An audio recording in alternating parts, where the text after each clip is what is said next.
Hello बच्चों, कैसे हो आप सब। उम्मीद है आप सब बहुत अच्छे होंगे। हम एक बार फिर हाजिर है आपके लिए मेधावी एग्ज़ाम का एक और सैम्पल पेपर लेकर, जो होने वाला है मैथ का। इस पेपर का पीडीएफ आप इस वीडियो के डिस्क्रिप्शन में एक लिंक मिलेगा, वहाँ से डाउनलोड कर सकते हैं। क्वांटिटेटिव एप्टीट्यूड जो है मेधावी एग्ज़ाम के लिए मैथ का सैम्पल पेपर। यहाँ पे आपको क्वेश्चन नंबर 21 दिख रहा है, लेकिन हम इसको क्वेश्चन नंबर 1 मानेंगे। जो हमारे पास सैम्पल पेपर है उसमें 21 नंबर पे क्वेश्चन था। अब हम शुरू करते हैं हमारे क्वेश्चन नंबर 1 से। 6 के छठे गुणज और 7 के सातवें गुणज का योगफल ब्लैंक स्पेस है। का छठे गुणज और 7 का सातवां गुणज। इंग्लिश में है sum of 6 multiple of 6 and 7th multiple of 7। 6 का छठा गुणज और 7 का सातवां गुणज। तो हम इसको हमारे दूसरी स्क्रीन पे चलते हैं और इसको हम सवाल को करते हैं। तो यहाँ पे हम आ चुके हैं।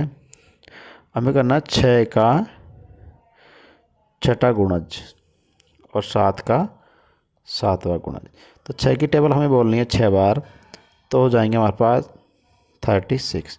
और 7 की टेबल बोलनी है 7 बार, हमारे पास हो जाएंगे 49। अब इन दोनों का योगफल क्या होगा, तो 49 प्लस 36 को हम जोड़ देंगे।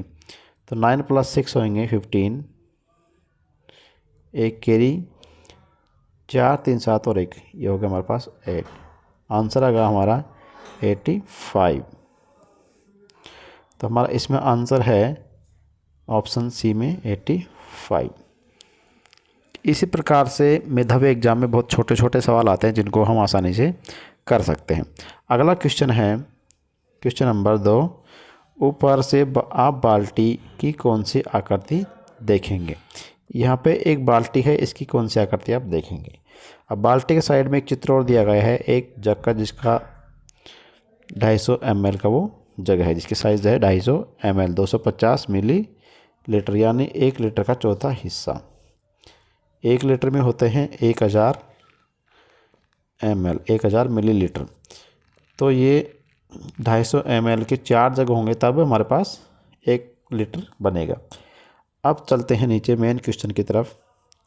यदि 30 मग बाल्टी को पूरा भर सकता है, 30 मग जो है, इस बाल्टी में कितने मग भर जाएंगे पानी से, 30 मग।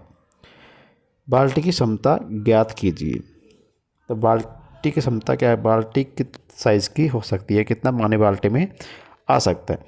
तो हमें इस प्रकार के 250 ml वाले कितने मग चाहिए, 30 मग। तो हमारे पास एक बाल्टी है, उसका साइज़ हमें नहीं पता। यहाँ पे एक जग है,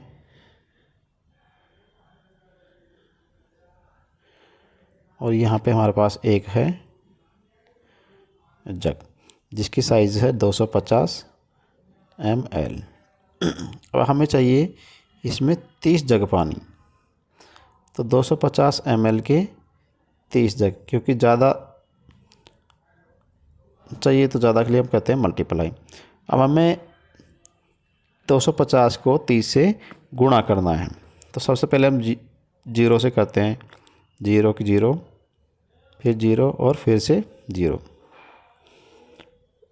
मान लीजिए हमें 30 की टेबल डायरेक्ट नहीं आती है, तो हम इस प्रकार कर सकते हैं। अब फिर 3 को हम 0 से मल्टीप्लाई करेंगे। तो किसी भी संख्या को जब 0 से मल्टीप्लाई करते हैं तो आंसर हमारा आता है 0। तो इसके नीचे हम कुछ नहीं लिखना है, यहाँ पे हमने क्रॉस कर दिया है। अब 3 को 0 से मल्टीप्लाई करेंगे तो हमारे पास आएगा 0। उसी प्रकार 3 को 5 से मल्टीप्लाई करेंगे तो 3 5 जा 15। 15 का हमें लेना है 5। जो हमारा राइट हैंड साइड का जो भी पहला अंक आएगा उसको हम यहाँ पे लिख देंगे। एक हमारे पास कैरी बच गया, हासिल का एक यहाँ पे बच गया। अब 3 को मल्टीप्लाई करेंगे हम 2 से, तो 3 2 जा 6, प्लस एक हमारे पास कैरी है, एक हमारे पास 7, यहाँ पे लिख दिया हमने 7। अब इनको हम जोड़ देंगे, 0 0, 5 में 0 जोड़ा तो 5 और 7 का 7। तो हमारे पास आ गया 7500 ml, क्योंकि हमने यहाँ से मिलीलीटर में किया था, अब लीटर हमारे पास नहीं, यहाँ पे हमने मिलीलीटर में किया था। तो 7500 मिलीलीटर। कितना जल चाहिए हमें? 7500 ml। ये जगह जल हमें यहाँ पे चाहिए। अब 7500 ml कहाँ पे लिखा हुआ है? तो यहाँ पे किसी में भी 7500 मिलीलीटर नहीं है। तो अब इस कंडीशन में हमें 7500 का क्या बनाना है? लीटर बनाना है। तो लीटर बनाने के लिए हम 7500 में 1000 का भाग दे देंगे, क्योंकि 1000 मिलीलीटर में 1 लीटर बनता है। तो अब इस प्रकार हमें 1000 का पहाड़ा नहीं आता कि हम 1000 का भाग दे सके। तो इस प्रकार के सवालों में हमें क्या करना होता है, यहाँ पे नीचे जितनी भी जीरो होती है, 1 2 3 जीरो लिखी है, तो हम ऊपर की 3 संख्याओं के बाद एक दशमलव लगा देंगे। 1 2 3, तो यहाँ पे हमने एक दशमलव लगा दी। हमारे पास आएगा 7.500, यानी कि 7 लीटर। तो पॉइंट के पहले जितने भी अंक आएंगे वो लीटर होगा, और उसके बाद जो भी आएगा पॉइंट के बाद वो होगा मिली लीटर। ये केवल लीटर वाले और मिलीलीटर वाले सवालों का है। तो पॉइंट के आगे जो भी अंक आएगा होगा लीटर, यानी कि 7 लीटर। तो 7 लीटर यहाँ भी है और यहाँ भी है। उसके बाद 500 मिलीलीटर, तो 500 मिलीलीटर यहाँ पे है। तो हमारा आंसर हो जाएगा ग। आंसर नंबर सी हो गया 7 लीटर और 500 लीटर, यानी कि इस बाल्टी में 7 लीटर और 500 मिलीलीटर पानी आ जाएगा, जो कि इस साइज़ की 30 जग के बराबर हो जाएगा। ये जो पेपर हम कर रहे हैं इसकी PDF आपको हमारे इस वीडियो के डिस्क्रिप्शन में एक लिंक मिलेगा, वहाँ से डाउनलोड आप कर सकते हैं। अगला क्वेश्चन है हमारा, संख्याओं के किस युग्म पर या संख्याओं के किसी युग्म का उभनिष्ठ गुणनखंड क्या होगा? अब गुणनखंड देखते हैं। गुणनखंड क्या होता है कि किसी भी संख्या में दूसरी संख्या का पूरा पूरा भाग चला जाता है बिना कोई शेषफल, तो वह उस संख्या का गुणनखंड हो जाता है। तो यहाँ पे ऐसा जोड़ा देखना है इनमें से, उसमें 7 का पूरा पूरा भाग चला जाता हो, ऐसी हमें संख्या देखनी है। तो अब 7 का भाग यहाँ पे पहले वाले में देखते हैं, 80 में 7 का पूरा पूरा भाग नहीं जाएगा, क्योंकि यहाँ पे हासिल बच जाएगा, 70 में चला जाएगा। अगला वाला है 70 में भाग चला जाएगा 70 में, लेकिन 96 में नहीं जाएगा। उसके बाद 35 और 70 से 7 की टेबल में 35 आता है, पूरा पूरा भाग इसमें जाएगा, और 77 में तो चला जाएगा।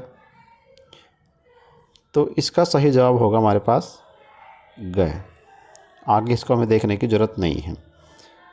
तो 35 और 77 ऐसा युग्म है जिसमें 7 का पूरा पूरा भाग जाएगा। 35 और 77 यही वो जोड़ा है जो 7 का, जिसका गुणनखंड 7 है, यानी कि इसमें 7 के पूरी पूरी भाग चला जाता है। अगला क्वेश्चन है 5 + 5 × 5। ये हमारा सवाल है, का मान ज्ञात कीजिए। 5 + 5 × 5, ये हमारा सवाल है। इस प्रकार के सवाल जब आते हैं तो इनका एक नियम होता है, बोर्ड मास। तो बोर्ड मास का जो नियम होता है उसके अनुसार ये सवाल होते हैं। ब्रैकेट भी होते हैं, स्क्वायर वाले सवाल भी होते हैं, जोड़ वाले होते हैं, गुणा वाले होते हैं, भाग वाले होते हैं, और माइनस वाले भी होते हैं। तो अब हमारे पास केवल दिया है प्लस और गुणा। तो प्लस और गुणा का सवाल जब आता है तो हमें सबसे पहले इस प्रकार के सवालों में गुणा और भाग को पहले करना होता है, प्लस और माइनस को बाद में करना होता है। तो सबसे पहले हम करेंगे 5 × 5, जो हो जाएगा 25। उसके बाद हमारे पास बचता है 5 प्लस, तो इसमें हम +5 और कर देंगे। तो 5 + 5 कितना हो जाएगा हमारे पास 10, एक कैरी 2 3 और हमारे पास होगा 30। तो इसका जो आंसर होगा वो होगा 30। अब ऑप्शन में देखते हैं हम 30, ऑप्शन नंबर डी। 5 + 5 × 5, 5 को 5 से मल्टीप्लाई कर दिया प्लस उसमें 5 कर दिया, तो इसका आंसर हमारे पास आ गया 30। अगला क्वेश्चन है, वृत्त के छायांकित भाग के लिए निम्न भिन्न लिखिए। यहाँ पे एक चित्र दिया गया है, एक सर्कल दिया गया है, उसमें कुछ पार्ट जो है कलर किया गया है ब्लैक कलर, और थोड़ा सा उसमें वाइट भी छोड़ा गया है। अब हम देखते हैं कि इसमें टोटल कितने कॉलम्स बनाए गए हैं। 1 2 3 4 5 6 7 8, 8 यहाँ पे बना दिए गए हैं। अब 8 में से कितने खाली हैं और कितने भरे हैं, ये हमें देखना है। अब 8 में से 1 2 3 4 5 6, 8 में से 6 भरे हुए हैं, तो इसका 6/8 होना चाहिए। लेकिन अब यहाँ पे सवाल को घुमाया गया है कि इस 8 जो 8 है उनको भी अलग अलग डिवाइड किया गया है। पहला पार्ट इसमें ए दिया गया है, दूसरा यहाँ दिया गया है, तीसरा और चौथा, इसमें टोटल बनाए गए हैं 4 पार्ट। अब 4 में से पार्ट 1 2 और 3 जो है वो भरे हुए हैं और 1 खाली छोड़ दिया गया है। तो इसमें 3 हिस्से इसके हैं जो 4 में से 3 इससे भर दिए हैं, तो इसका जो आंसर होगा भिन्न होगा वो होगा 3/4। इसका सही जवाब लिखेंगे हम 3/4, यानी 4 में से 3 हिस्से छाया किए गए हैं और 1 हिस्सा जो इसका वो वाइट छोड़ा गया है।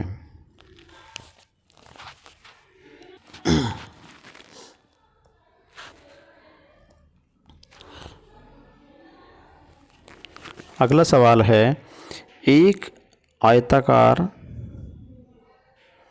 मैदान है जिसकी चौड़ाई 15 मीटर है।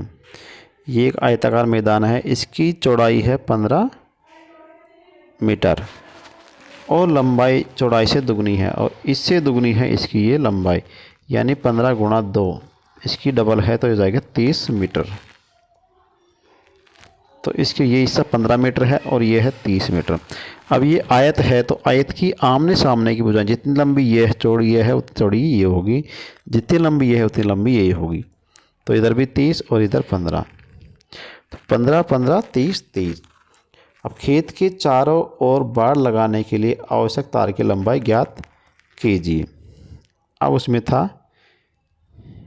ये एक आयत, इसकी चौड़ाई 15 है और इसकी दुगनी लंबाई है, तो जितनी लंबी चौड़ी ये होगी उतनी लंबी चौड़ी इनके सामने वाली भुजाएं होगी।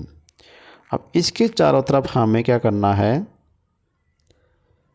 बाड़ लगानी है, तारबंदी करनी है, तो कितने तार लंबे उसकी तार की हमें ज़रूरत पड़ेगी। तो इस प्रकार के सवाल में हमें क्या करते हैं, इसका एक फॉर्मूला है। पहला है 2 ब्रैकेट लंबाई प्लस चौड़ाई, या तो हम इसको इस प्रकार कर सकते हैं,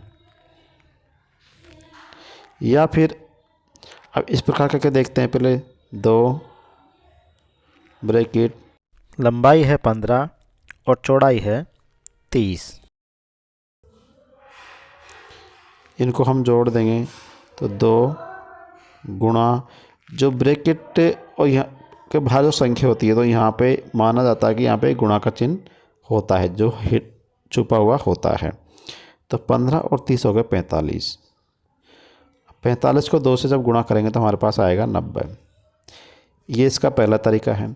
अगर हमें इस तरह से फॉर्मूले से नहीं करना है तो सिंपल सा हमें करना है, इनको इनको इनको इनको चारों को हम क्या कर देंगे, जोड़ देंगे। 30 30 15 और 15, इनको हम जब जोड़ते हैं 5 और 5 10, 3 3 6 7 8 और 1 यहाँ से कैरी किया होगा 9, तो 90।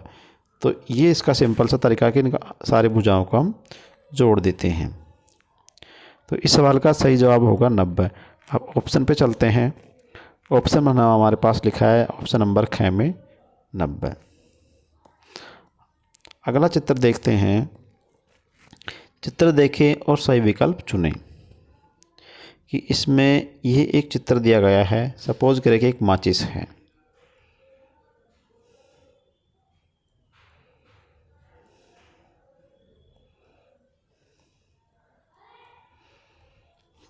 सपोज करें कि एक माचिस है। इस सवाल को हम माचिस के द्वारा सोल्व कर सकते हैं।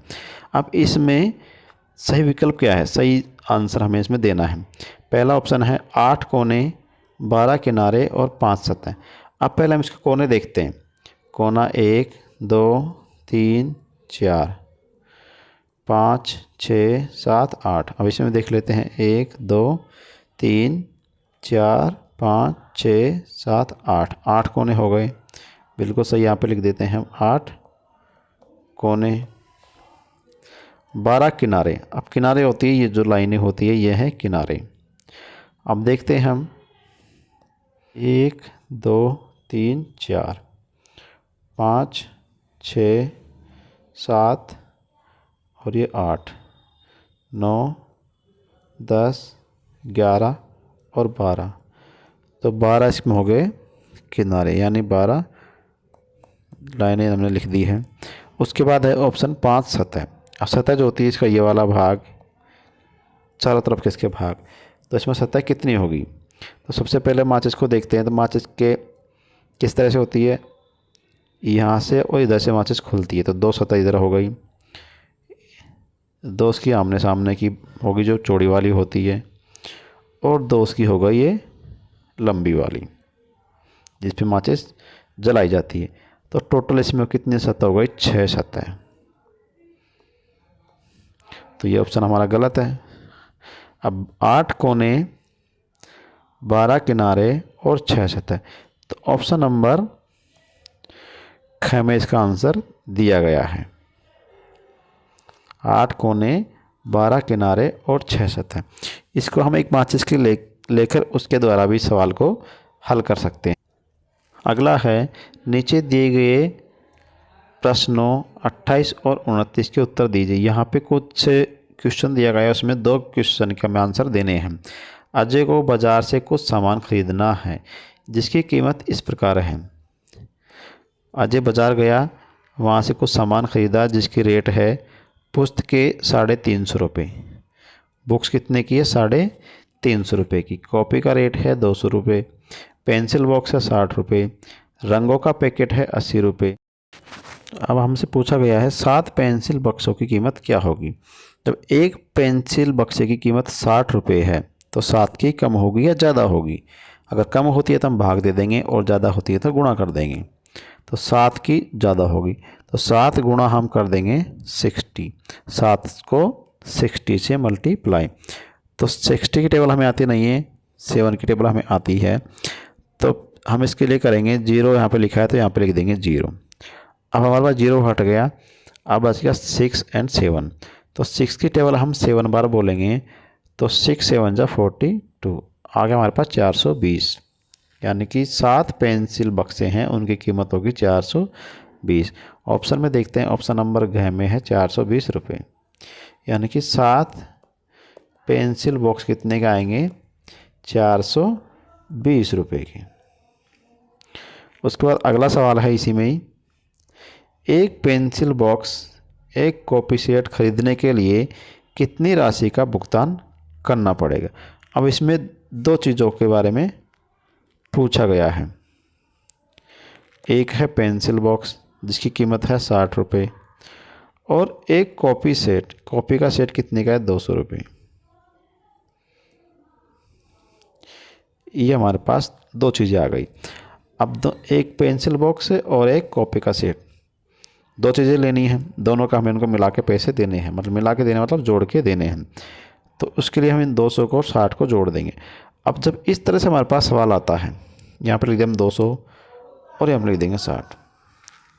अब हम इसको इस तरह से नहीं लिख सकते कि 60 हमने यहाँ पे लिख दिया, इस तरह से नहीं लिख सकते, क्योंकि इकाई का जो अंक होता है उसके नीचे हमें इकाई का अंक लिखना होता है। इकाई का अंक 0 है और यहाँ पे 60 में भी 0 है। दहाई के अंक के नीचे हम लिखेंगे दहाई का अंक, और सैकड़े का अंक नीचे सैकड़े का, तो सैकड़े का हमारे पास कुछ भी यहाँ पे नहीं है, को हम छोड़ देंगे। अब इन दोनों को हम जोड़ते हैं, 0 को 0, 0 + 6 हो गया हमारे पास 6, 2 का 2, 260। एक पेंसिल बॉक्स और एक कॉपी का सेट कितने का आएगा? 260 रुपये का, क्योंकि एक कॉपी का सेट था वो था 200 रुपये का और एक पेंसिल बॉक्स था वो था 60 रुपये का, तो टोटल हो गए 260 रुपये। अगला क्वेश्चन है, इनमें से कौन सी संख्या 3 और 2 से विभाज्य है लेकिन 5 से विभाज्य नहीं है? क्या आप वह संख्या ढूंढ सकते हैं? अब देखिए, ऐसी संख्या देखनी है जिसमें 2 का और 3 का पूरा पूरा भाग चला जाता है लेकिन 5 का नहीं जाता। अब सबसे पहले मैं देखना 5 का कौन सी संख्या में भाग जाता है, कौन सी में नहीं। उसके बाद 2 का 3 का तो आ ही जाएगा।